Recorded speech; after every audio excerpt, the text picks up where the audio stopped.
So with the Los Angeles Lakers desperately needing another all-star surrounding LeBron James, and the Rockets recently announcing they made everybody except James Harden available for a trade, it should come as no surprise of a deal taking place surrounding both LA and Houston, as LeBron and Chris Paul were recently spotted in LA hanging out together. So it looks like the Lakers finally found what they've needed in a trade for him. Now ESPN's Woj just recently made it public that Houston Rocket GM Daryl Morey would be actively trying to improve their roster through trades and free agency, after once again falling short in the NBA playoffs. Losing to the Warriors once again made it very clear that the roster they have isn't what it needs to be if they want to compete for a championship in the coming years. So with Chris Paul having a heavily ridiculed contract underway and continuing to age as it only gets more expensive, they've had to look for a team that not only needs a skill set but can actually afford it, which brought the Lakers into play. With the Lakers failing to make the NBA playoffs this season, obviously you could blame the trade rumors, the injuries, or the young supporting cast, but it doesn't matter because it becomes somewhat of a blessing in disguise. Making trades like this along with signing key free agents during the summer have been anticipated for quite some time, as well as LeBron James finally getting a well-deserved rest. But the Los Angeles luck finally turned in their favor when they somehow secured the number 4 pick of the upcoming draft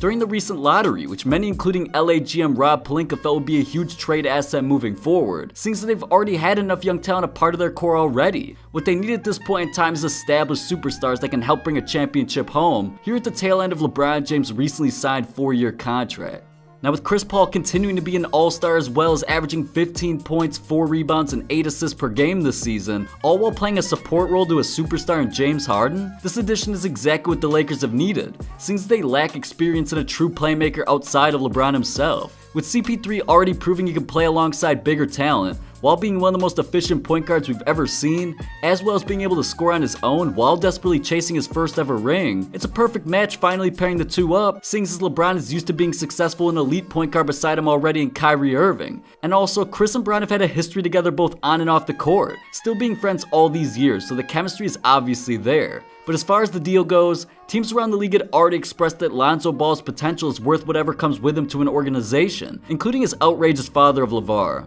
With him being so young and already gaining experience under the constant spotlight of LA, teams feel that Lonzo is destined for greatness no matter what the narrative is said about his jump shot or injury concerns. He's shown great defense and playmaking ability up to this point, so many feel that he's worth the wait. But combining him along with this newly found top draft pick, and also the Lakers having other young blossoming assets like Kyle Kuzma, Brandon Ingram, and Josh Hart to throw in the mix, makes this deal for Chris Paul worth the dramatic year that the Lakers franchise had to deal with. And even though Chris's contract is only up from here, making around $40 million per year over the next 3 seasons, it could be a small price to pay if it puts LA back on top of the Western Conference. Now if you guys enjoyed this video, you won't regret checking out what LeBron James really thinks about the rest of the NBA. I'll see you there.